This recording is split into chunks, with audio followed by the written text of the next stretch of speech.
For a great cup of joe, there's one thing you should know. Your morning brew can also be playful. Buff Boy Brewing guys make the temperature rise, and you surely feel naughty when you swallow our coffee. If you want some real heat, give your mouth a fine treat. You will want some more, rest assured. Buff Boy Brewing, you can't get enough of. It's time for The Scribble, your weekly fix of celebrity chats, bizarre stories in the news, and basic random chatter with best-selling author and syndicated radio host Jeremy Bradley. Make sure your seat is in the upright and locked position and your barf bag is securely in place. Here's Jeremy Bradley. Thank you very much, Larson. Jeremy Bradley here. This is The Scribble. Thanks for tuning in at thescribbleshow.com and on SoundCloud and iTunes. You know what, I think maybe for the first time ever, that whole barf bag securely in place line might hold true, because this is now about the time when you're getting your credit card bills from the Christmas holiday, right? Or, excuse me, the holiday season. Am I allowed to say Christmas? We're going to be censored. And we're going to be taken off the air. No, but right, you know, you feel the pinch. You have no problem spending on Christmas gifts, and then all of a sudden it's like, come January, mid-January, end of January, reality sets in, and now you say, oh crap, I've got to pay off the Visa, the MasterCard, the American Express, the Discover, the Diners Club, yeah, all those, I don't know how many credit cards there are nowadays. Now here's the deal, is last month on our radio shows, Suze Orman, you know, the financial guru, one of Oprah's BFFs, she was on the radio with me, and we talked for about 20 minutes. But on a music radio show, we can't have that much time on a 2-hour program talking, right? We can do maybe 4 or 5 minute segments, and then we've got to get back into the music. So we did not have time to air the entire Suze Orman interview. And we did post it on our celebrity interview website, but we haven't played it on the podcast. And so what we like to use the Scribble for is any of those extended interviews that people couldn't hear on the radio, we put them in full here on the podcast. So with Suze Orman, you're going to hear us talking, this was before Christmas. She's giving tips on how to stay out of debt at Christmas time. So I would say that it's old news now. It's old information now in terms of 2019, because she was saying this a little over a month ago. But as you look ahead to Christmas this year, maybe you can use these tips. And everybody makes financial resolutions, right? Do you often follow those? It's the smoking, it's the I'm going to exercise more and I'm going to save more. Those are the same New Year's resolutions that people make and don't usually keep. Well, Suze Orman gave us a lot of great advice to stay in the good books, in your financial good books, really. So we're going to play the entire interview for you. Again, we're talking about the holidays. We're talking about holiday shopping. It's not necessarily irrelevant. It might be for helping you through the 2018 holiday season, but going forward, she's got some great advice. So you're going to hear that entire interview coming up in just a little bit, right? There you go. Now, I also want to know your thoughts on awards show season. People are kind of saying it's enough already. Like, Hollywood is all about itself. And I say this every, January, every February when it comes time to the Golden Globes, the Oscars, the People's Choice, or the People's Choice was December, right? But it's like every other weekend, there's just an award show, an award show, an award show. And when you think about every other profession out there, doctors, firefighters, first responders, all those, like, I would love to see, and again, I went on this rant last year, I would love to see awards for, highest rescue of a fire victim, right? I want to see this person carried the old woman down 13 flights of stairs. Give that guy a goddamn award. But a Hollywood celebrity who makes a movie and was a good actor, yay. Right? I'm clapping. There we go. No. The people who are saving lives, give them an award show. Let's hype them up. Let's celebrate those people's accomplishments. Don't get me wrong, I'm an entertainment reporter, so a big part of my job is following these people and reporting on the drama in their lives. So that's fine. I'm not saying wipe out celebrity, entertainment reporting altogether. But wouldn't it be refreshing if on one of the major networks you have, a first responders awards show and all these people get standing ovations for their work, and the guy who, retires after 45 years as a firefighter gets a lifetime achievement award? Wouldn't you want to see things like that? That's just me. Given today's world, you know how negative things are, you know how society is. Why not have some, and I guarantee you people would be crying. People would have tears of joy and happiness that, that's a proud moment for people watching that. I would think. Send me your thoughts. Maybe I'm alone on this. My email address is live@jbonair.com. live@jbonair.com. I think that would be really cool. Let's lobby some of the major TV networks to go in on that. That's just really... CNN has that CNN Heroes thing, but it's not really quite the same sort of a deal, right? I guess it's similar, but I want to see people nominating their local firefighters, and I want to see that happen. It's probably not likely, but who knows? Anyway, my email address, live@jbonair.com, live@jbonair.com. We have Suze Orman coming up right after this break on The Scribble. Who are the Kardashians feuding with now? What did that little thug Justin Bieber do this time? Who's getting hitched? And who's headed for Splitsville? Hear the latest celebrity news and gossip every day on Entertainment Wrap-Up. The good, the bad, the ugly, but mostly the ridiculously hilarious. It's all recapped in this daily segment at entertainmentwrapup.com. Have a laugh at the expense of the rich and famous when they take themselves way too seriously. It's 3 minutes of time-wasting fun at entertainmentwrapup.com. Check out Entertainment Wrap-Up at entertainmentwrapup.com. Brought to you by Speak Free Books. Ever had something to get off your chest but never had the balls to say it? That's a load of crap. Speak Free with JB.com is exactly what you've been waiting for. Your chance to tell it like it is and not care what anybody else thinks. Have your say on issues of the day. Join newspaper and radio columnist Jeremy Bradley as he tells it like it is. Hundreds of thousands of people have stopped by, including some well-known celebrities who have had a chat with JB and speak candidly about what's really going on in the world. You can join them too. Have a rant or a rave. Be brave and head on over to www.speakfreewithjb.com now. Well, around my house, I'm known as the Queen of Saving, but the original is joining us on the line. Suze Orman is here to give some of you a smackdown. Hey, Suze. Hello, my dear Queen Jeremy. Okay, let's be honest, though. This is the time of the year where people spend what they don't have, and it can be dangerous for your bank account. And I know people always ask you, what should I do, what shouldn't I do? To me, I think the answer is simple, so let me spin it this way. What is the indicator that I'm heading to holiday spending trouble? What's the sign? For me, it's when I resort to a credit card. Yeah, I have to tell you, it's a different sign, and let me tell you what it is. Okay. It's one where you postpone doing it. You know you don't have the money. You're not going to spend the money. You've told everybody you're not going to buy them anything, and now it's 2 days before Christmas. It's 2 days before the holiday, whatever holiday it is that you may celebrate. Right. And you go, oh, my God, I have to get something. And you find yourself at the very last minute without any planning whatsoever doing what?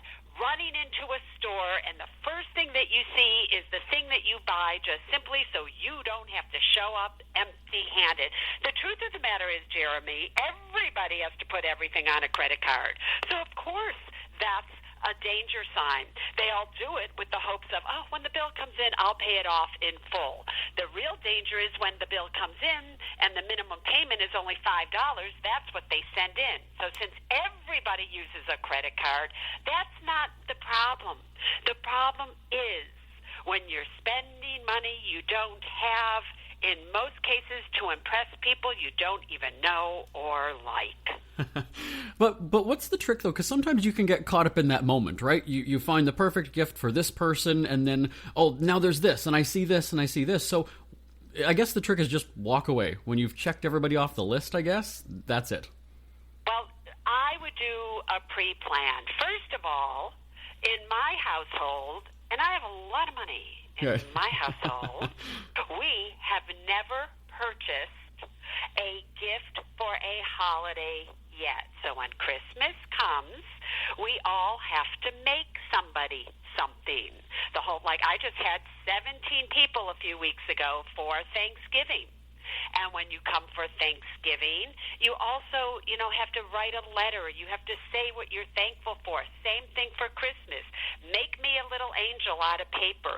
Make me something that I'm going to want to say for the rest of my life. Let me tell you something. When I used to do the Oprah Winfrey shows all the time, and she would have me go into these people's homes, and I would have to go in their closets and figure out everything that's going on in their life. These closets were filled with so much junk, it wasn't even funny. And you know what I would say to them? What is this stuff? And you know what they'd say? They'd say, oh, my brother-in-law gave me this for Christmas 10 years ago. I hate it. I never wore it. But in case he asked for it, I just want to have it.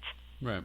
Their closets were filled with the junk of what people thought were going to be gifts for another person.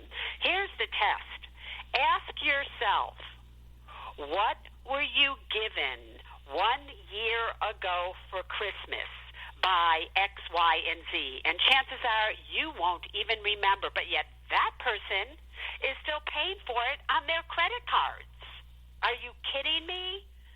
Just stop giving gifts, people. Just stop it. You don't have the money. It makes absolutely no sense. You give them a gift, and they feel guilty. They have to give you a gift. You hate the gift that you were given. They hate the gift that you gave them. They don't want to return it because they don't want to hurt your feelings. Then it clogs up all their closets.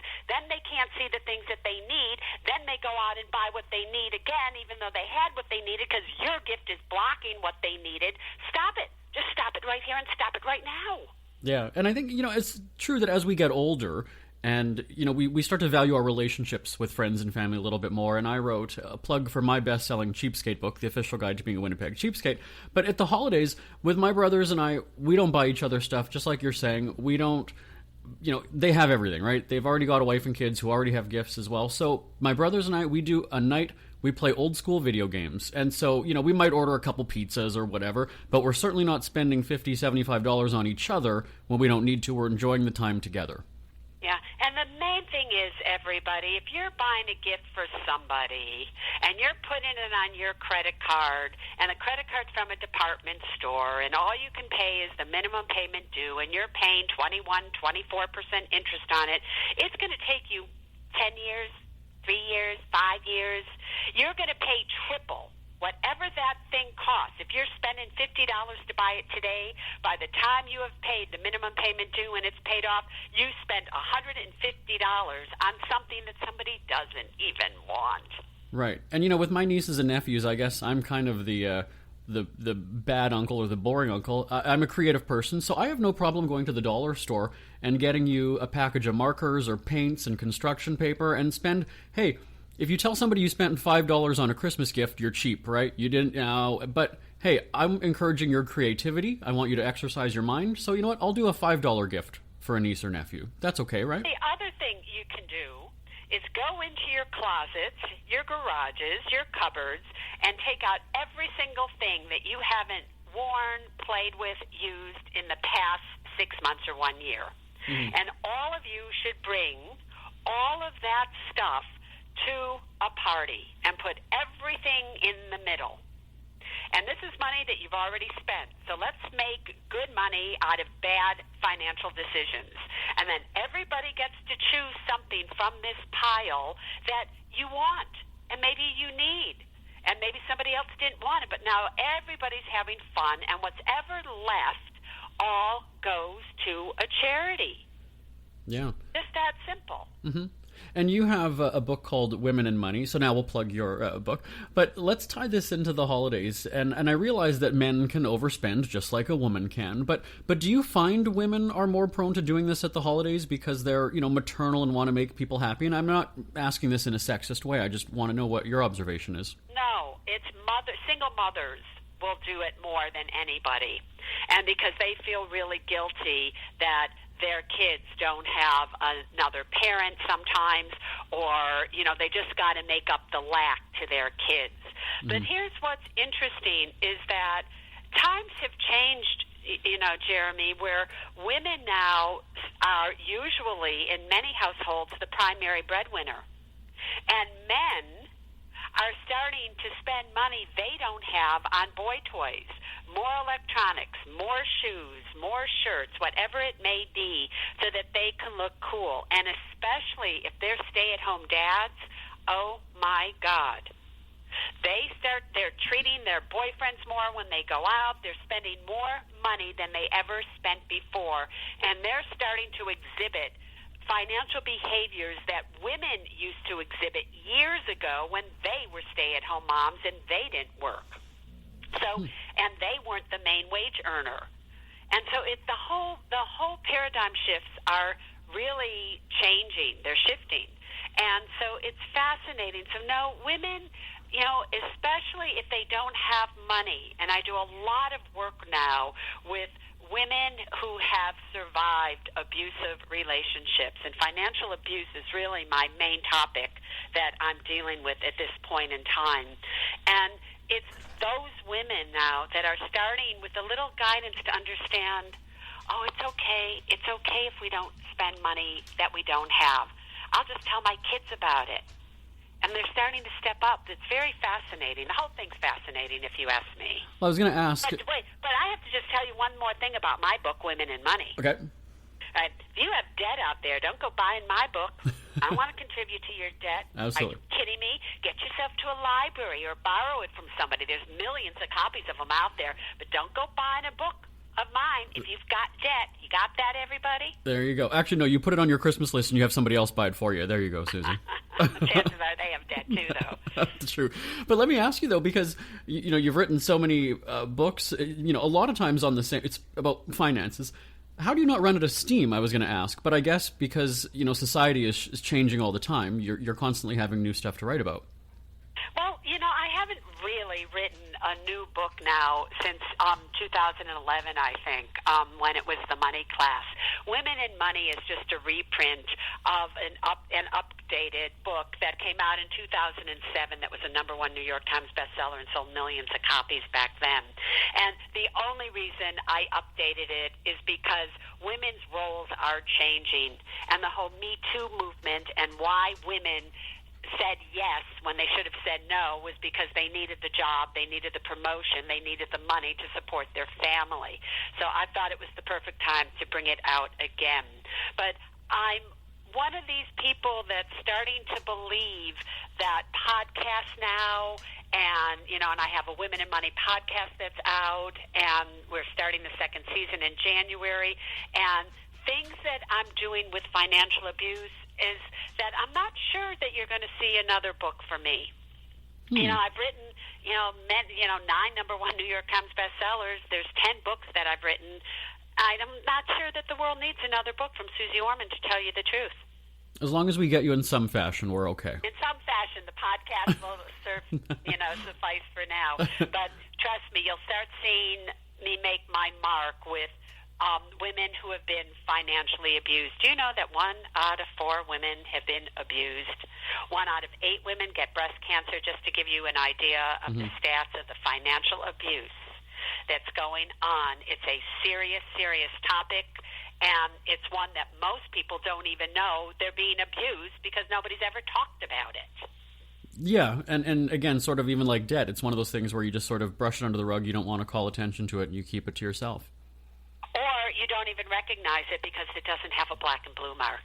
True. And most people think abuse only shows up when it's a physical abuse and you can see it, or verbal, right, or psychological or mental. Very few people, I was talking to some producers on the Today Show, and they go, well, what is financial abuse?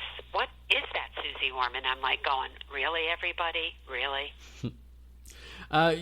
We're out of time, but I want to keep going if you have a few more minutes here. I want to ask you about credit cards. We sort of touched on that already. When is it okay to use them? So, like I said, it's a no for Christmas shopping, but as an example, if I have to replace, the roof of my house, and that's a couple $1,000s, like, is that an okay use of a credit card? Because I can't really afford it, but I need it. Yeah, if you're living below your means but within your needs, if you really are just purchasing needs versus wants, if you really are getting as much pleasure out of saving as you do spending, and you're doing everything you can possibly do, and then something happens, the radiator in your car, whatever it is, your brakes go, you need a new roof, your refrigerator goes, then you have to go to the place that it makes sense, especially if you have absolutely no savings whatsoever, which is what most people, the situation they're in. Then you use a credit card. Now, what credit card is the question? You have to keep your FICO score, your credit score, good. If your credit score is good, you can get credit cards that offer you a 0% interest rate for 21 months. So then you go ahead and you buy something. And the key, if you're buying it on a credit card, is always to pay more than the minimum payment due. And even if all you can afford is the minimum payment due, and let's say that's $100 this month, and next month your minimum payment due is $80, you have to continue to pay your original minimum payment due of at least $100 every single month until it is paid off. So there are some times when credit cards make sense because you have no other choice, and you shouldn't be ashamed of that, and you shouldn't feel that you're a bad person because of that. But at least if you're going to have a credit card, have one with an interest rate of 0 so that all of your money can go to pay off what you owe versus paying it to the credit card companies. Right, and I think a lot of people get swayed when they're in the store and there's the person there with the clipboard or the tablet ready to sign you up for a credit card. What you're saying is, first of all, investigate the kind of a card it is. Don't sign up right there on the spot. Yeah, I would never, ever take advantage of when you go into a department store and they say to you, well, if you sign up for a credit card today, everything that you buy today is 20% off. Don't do it. Don't do it. Don't do it. First of all, credit card companies have interest rates of 21 to 24%. They count differently towards your FICO score than an intelligent credit card. And number 3, you will go and spend money that you never intended to spend that day simply because you're going to save 20%. And people, it never makes sense to spend money you weren't going to spend just to save money. You might as well save it all and not spend anything. And so don't get enticed by those. Every time I'm in a store and they say to me, want to sign up for one, I go, no, thank you, no, thank you, no, thank you. Only because, obviously I would pay it off in full. I just don't even want those credit cards near me. I don't like them, and I don't want to give them the pleasure of me getting one from a store. Yeah, and the worst part is, you get $50 in free groceries, and then you find out they're going to send you coupons that are $5 each, but you need to spend the $50 to get $5 off. Sneaky, very sneaky. Yeah. Sometimes things make sense, and other times they do not. But you know what I have found out that I do a lot lately is I go online when I want to purchase something, and I fill out everything, what I want to buy, fill out everything, and then I don't buy it. And then, sure enough, the next day or the day after, I first get an email saying, "Oh, you forgot something in your box, your shopping cart. Want to come back and do it?" Don't answer them. Next day, I go get another email. "Hey, 20% off on anything that you buy from this store." And before you know it, I can get up to 40% off of buying things that I was going to buy if I just wait a few days until they come back to me enough times. Yeah, that's the whole great email marketing thing. It might be annoying to get those emails, but if you do hold off, it pays in the end. Yeah, but I love saving money. Well, I love it, and I just love to keep track of the stores that, let's see how much I can get out of them this time simply because I didn't complete the checkout. Right, and that's the funny thing. When I wrote my book, 5 or 6 years ago now, that was the thing, is that when I bought my house, I started to do little things throughout the year, to cut costs here and there. I didn't need every TV channel. I didn't need to have the cupboards full of groceries because the food was going bad. And you just start to make those little changes, and like you say, it becomes fun. Like, it's a challenge now. Where can I save more money? Yeah, it's funny when you don't have money, you don't try to save that much money. You just kind of give up. When you start to have a lot of money, then you don't like to spend it like you used to spend it when you didn't have money.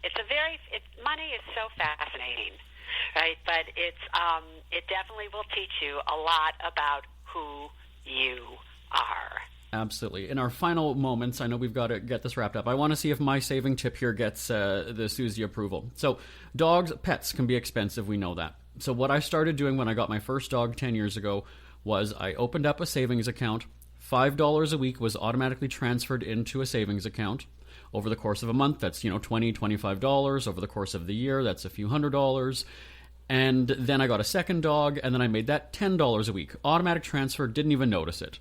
And then when it comes time for annual shots or a vet bill or surgery, right, heaven forbid you have an emergency, I'm not having to go into my checking account. The dogs have their own bank account, and it's paid for that way. Does that get the Suze approval? Of course it gets the Suze approval. Have you, though, however, looked into animal insurance as to when it makes sense, when it doesn't make sense? The other thing everybody that has animals really need to look into is that some animals are prone to certain types of illnesses. Their hips go out, their leg doesn't work, their knee starts to go, and then those illnesses are incredibly expensive to fix or to take care of. So I just think it's really important when having an animal, besides doing your savings tip, is to really figure out when does it make sense to have animal insurance, health insurance, and when does it not. Just something to think about. Absolutely. And so there's a lot of great information in all of your books and podcasts. So let's give a plug, to your website and where people can get more information. Hey, everybody, here's what I just want you to know. In January, we start the second season of the Women in Money podcast. You can now go on to any podcast and find Women in Money, the first season, and just listen. And I know that it's called Women in Money, but it's for women in money and the men smart enough who want to listen as well. Men, you're always welcome wherever I happen to be. Well, Suze Orman, thanks for joining us, and happy holidays to you. Appreciate your time. Same to you, Jeremy. All right. Take care. Thanks.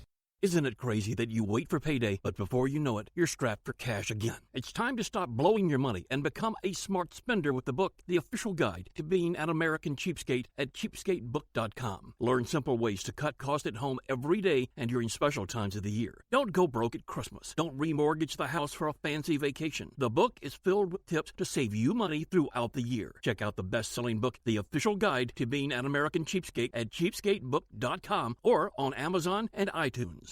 It's never too early to start thinking about your next holiday. Have you checked out Mexico recently? From tequila tasting, swimming with horses, to ziplining through the jungle and watching whales and dolphins in their natural habitat, Puerto Vallarta has it all.